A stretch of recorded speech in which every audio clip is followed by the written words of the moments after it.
Hi everyone, welcome to Hockey Gold One-on-One.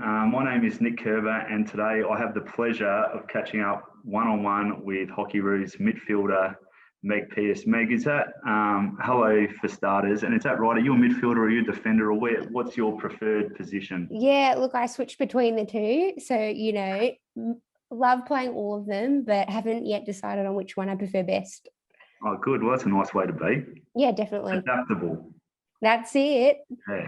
Hey, thanks for taking some time to chat and tell us a bit of your story and also what's happening with the Hockeyroos at the moment.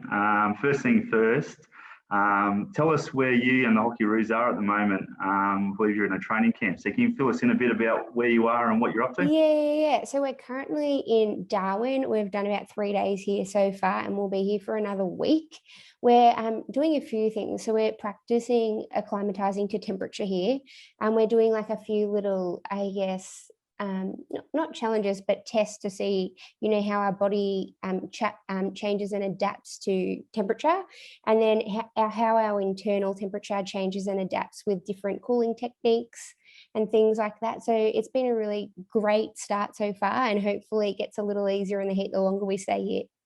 And for those who don't know, obviously the reason you're up there is because the temperatures in Tokyo in the middle of summer up there are going to be very similar to, I guess, or relatively similar to what you're copying in Darwin at the moment. So how have you adapted?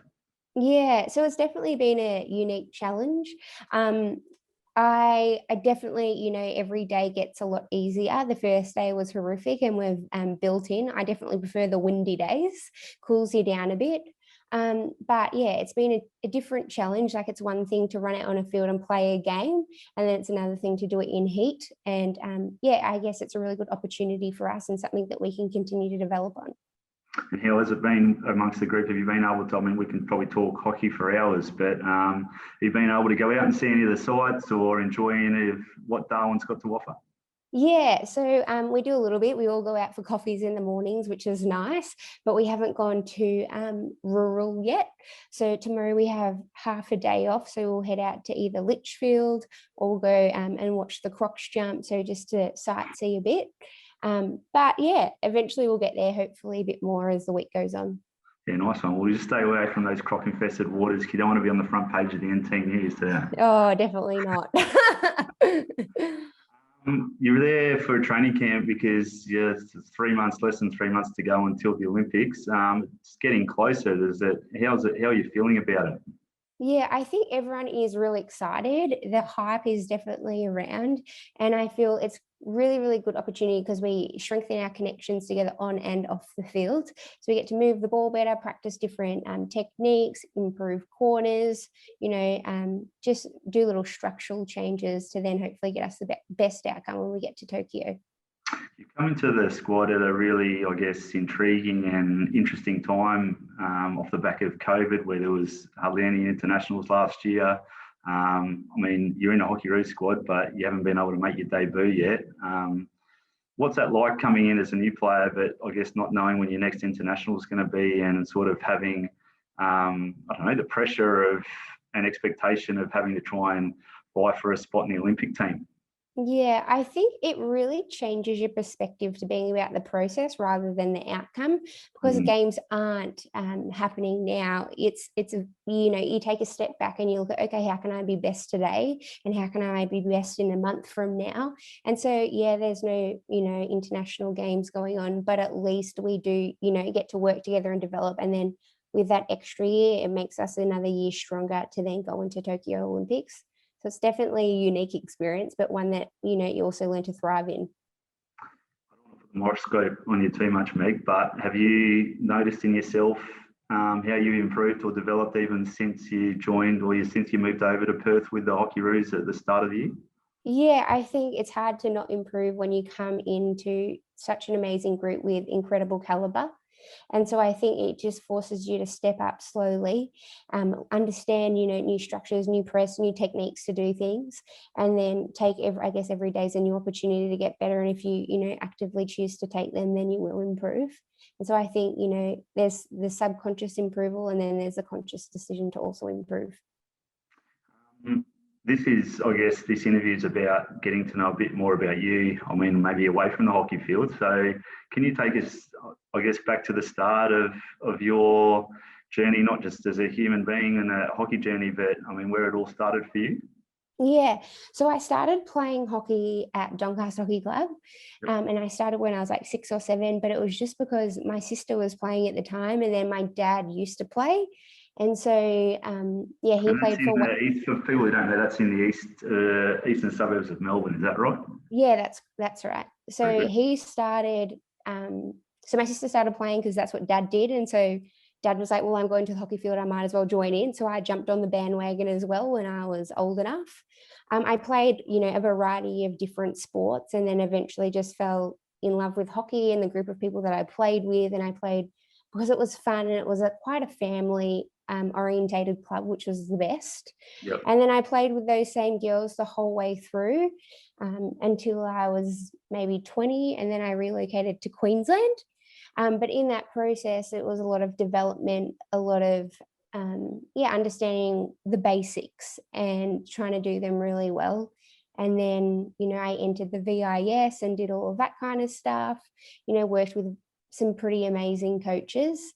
And then I think that just kickstarted my journey to then, developing and now being in the Hockeyroos.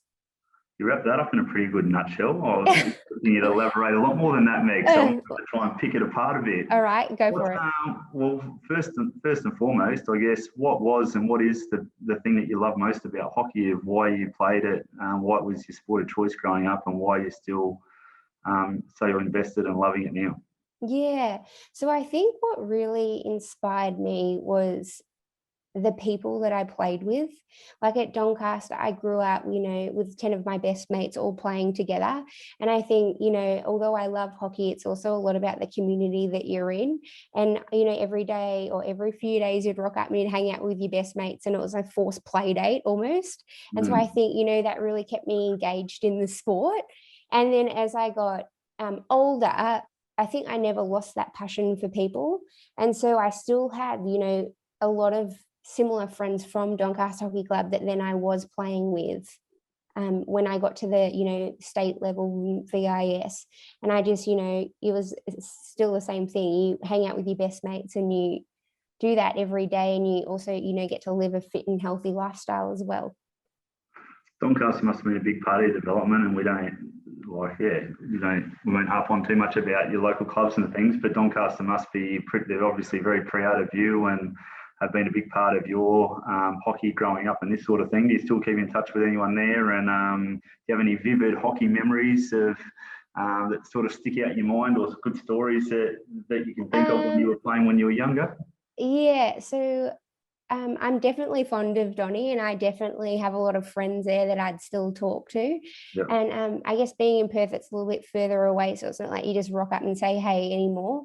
So it's definitely being intentional with those friendships. Hockey memories, there's definitely a few, like, winning premierships and all of that kind of stuff.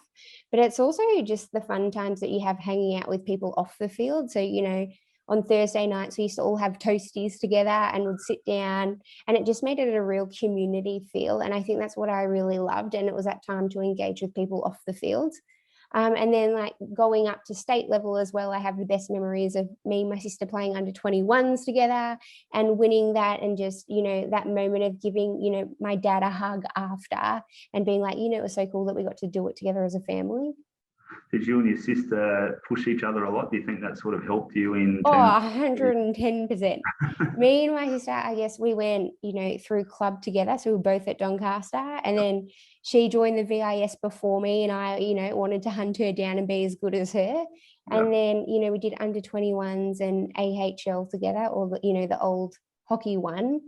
And in doing that, it was really just this, it was always a fight in terms of, I remember the coach standing in the middle of the field and piffing a hockey ball and making both of us chase, this ball from the half line. And, she's hooking my legs, I'm turning around, getting very angry at her. And in the end, we both walked down with like blood knees, and because it was just such a competitive thing. So I definitely wouldn't be where I am without her. Is it true that you debuted in first grade in Victoria as a 14-year-old? Yeah. So I started super young. yeah, and so it was a cool opportunity, you know, Is it playing pretty club with my daunting sister. coming up against full-grown adults and stuff? Well, how did that go down for you? Yeah, so I probably didn't realize the scale of it. I think it's the best thing about being as a kid, you're a bit naive to the whole situation. And I think, you know, my dad was probably my biggest champion. And so he just was like, go out and have fun and make the most of it.